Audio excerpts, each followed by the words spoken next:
back with Ryan Jones. Hey, Ryan, Steve. how's it going? Oh, going all right, man. Having fun. Lots going on this week. This has been an exciting conference. It has been. It has been. I don't know if I can handle all the excitement. So part of what the excitement everybody's here for, and you get excited and I get excited, is about the new stuff that some of us have known about, but now it's kind of being, the world is hearing about. What are some of the cool things that you've seen? Yeah, so I think there are a number of things that we've kind of been talking about this week. Of course, the big one that everybody's, excited about is AI Builder, right? How can I get intelligence from my data that I already have? And so that's super exciting. Yeah, and it used to be, you had to be a data scientist or have like a PhD to do this sort of stuff. And now it's so easy, a PM like me can do it. So or a partner like me? Yeah, exactly. So that's super exciting. I think the other thing is when we look at some of the new capabilities that we're adding to the common data service. One of the things that we're seeing is business apps are needing to store new types of different forms or shapes of data. And images. Images and files and like observational data. And we look at like the history of CDS and XRM and all this stuff, right? CDS. Short history of CDS. It comes from this like relational data. Seems like it's been a long time, doesn't it? Man, it feels like, well, Charles might be watching. But no, when we think about CDS, it comes from this relational world, right?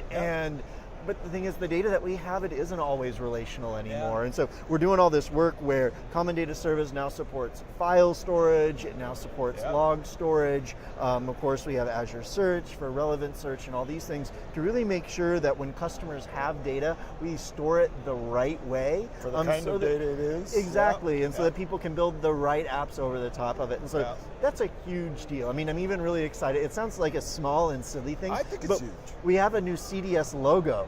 And so this is so exciting to me because in the past, every time somebody drew CDS in a diagram, they drew the oil can, like that people also use to represent like a SQL database, but CDS is so much more than that. Yes, it does data persistence, and yes, it exposes that via an API, but there's all this cool stuff in the middle like authentication, authorization, auditing, business rules, business logic, all these other things that we provide, and we're now actually able to deliver that. And so I think that's super exciting. The other thing that I'm super stoked about is, when we think about identity, everybody uses Azure Active Directory, right?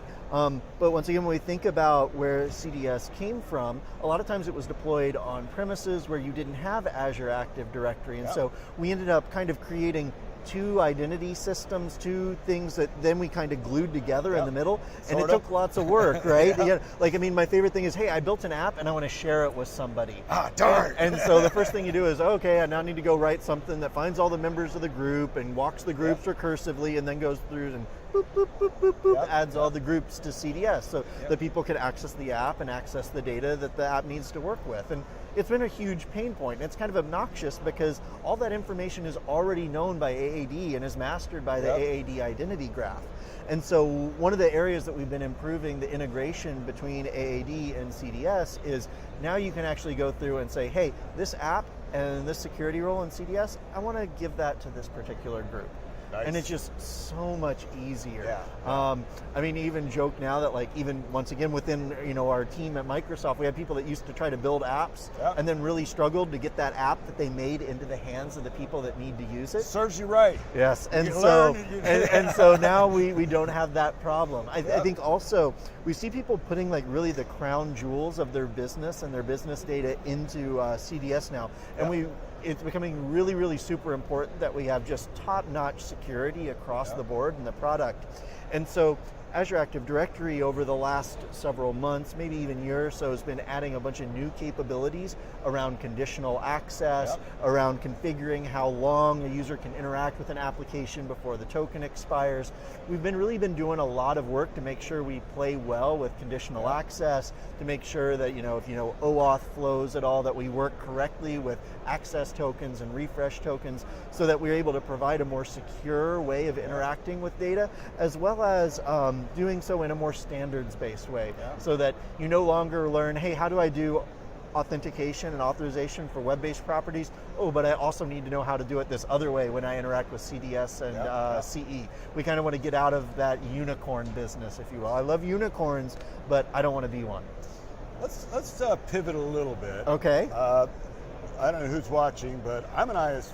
Okay. And I'm curious. I'm always curious about the ISV story. I know a lot of the ISV story, but others don't necessarily have all that story. And what does your team, how does your particular team within the framework support the ISV story and how that works? Got it. So when I think about the ISV community and the ISV ecosystem that's been built around Dynamics and been built around the Power Platform, of course. The build, extend, connect paths. Yes, yes. And so there's a couple things that I've kind of seen or observed. Number one is there are lots of customers that for one reason or another have Dynamics and they need someone to bring in packaged IP to help extend, improve, so on and so forth, right? Sure. Yes, and so sometimes those things actually use Dynamics. Yep. But then we've also seen a community of ISVs that built capabilities that don't touch Dynamics IP at all.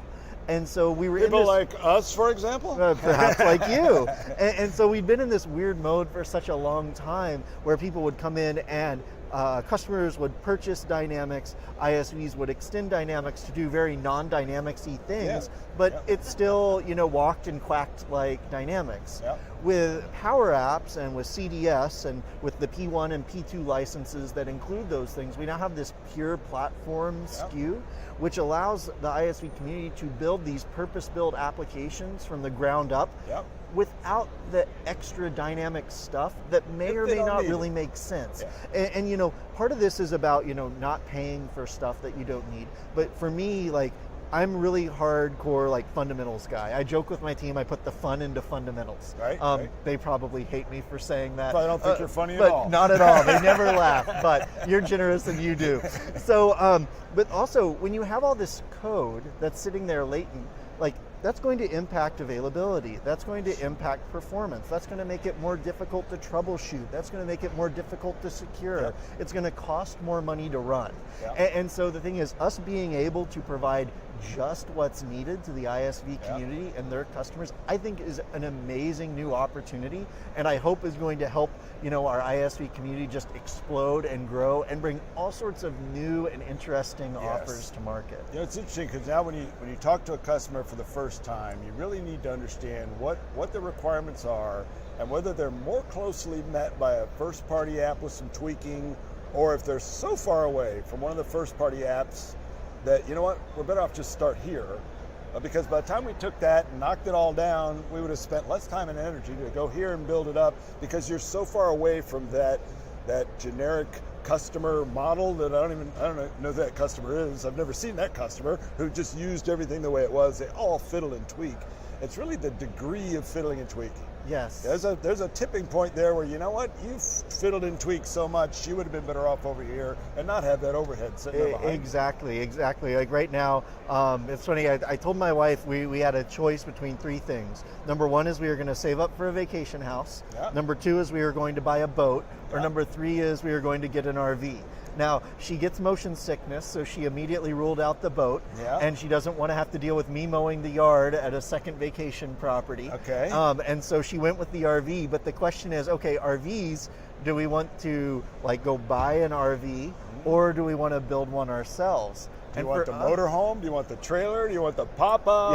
And I'll tell you, we're going schooly. We're converting a school bus because for us, with our two kids... You look like a guy who would do that. Is it the hair, Steve? I think it's just knowing you. And so the thing is, it's with two kids that love to be outside and love to tear stuff up all the time, we need something that's going to be able to deal with that, and trying to customize an RV and then watch it be destroyed over the following couple trips. Probably a good thing for us to go full custom. The school bus, you just build a cage in the back of it for them. Well, I don't want CPS to get called, but let's call them bunk beds with a door. Bunk beds with a door, Big padlock. But it's the exact same thing, right? When we look at what my family needs and what we want to do, it doesn't make sense for us to use something off the shelf, and that's okay. And that's really what I think we're trying to do with CDS, and how we support both the Dynamics business and how we support the custom application business. The fastest way to digital transformation, if it makes sense, is through an off-the-shelf, ready-to-go app, whether that's provided by Microsoft or by an ISV. But sometimes there is no app for that, and when that's the case, we want to make sure that people can build an app from the ground up. I think what the Power Apps platform license And the whole Power Apps thing is what it has done for Microsoft is a whole bunch of apps are going to be built by citizens, by ISVs that never would have been built otherwise. Yep. There was no budget for it. There was no IT interest in it. There was no. But now suddenly, because of a combination of citizen developer, maybe some light IP, there's going to be a bunch of apps that just plain would not have existed. The need would have continued to be fulfilled by spreadsheets or something like that. This whole, I like to talk about, and I think it was Charles who talked about the canvas being the replacement for pen and paper, and I look at the model as being the replacement for spreadsheets. Yep. It's moving those workloads up, and people are going to go through that process. We're going to get off pen and paper with Canvas. We're going to get off the spreadsheet-based system that started breaking down the minute I shared it with one person, and now we're sharing it with 1,000. This is easy stuff. Oh yeah. And this is not hard stuff to accomplish. To get a spreadsheet-based system lifted up onto a platform that actually supports it with security, it's not a hard thing to do. No, not at all. And I think that there's these two very interesting motions that we see emerging. Number one is citizen app development enablement that you mentioned. I think the other thing where we're starting to see a bunch of crazy traction and growth is also where pro developers see, oh my gosh, I can use these building blocks to be much more productive. Component framework, for example. Exactly.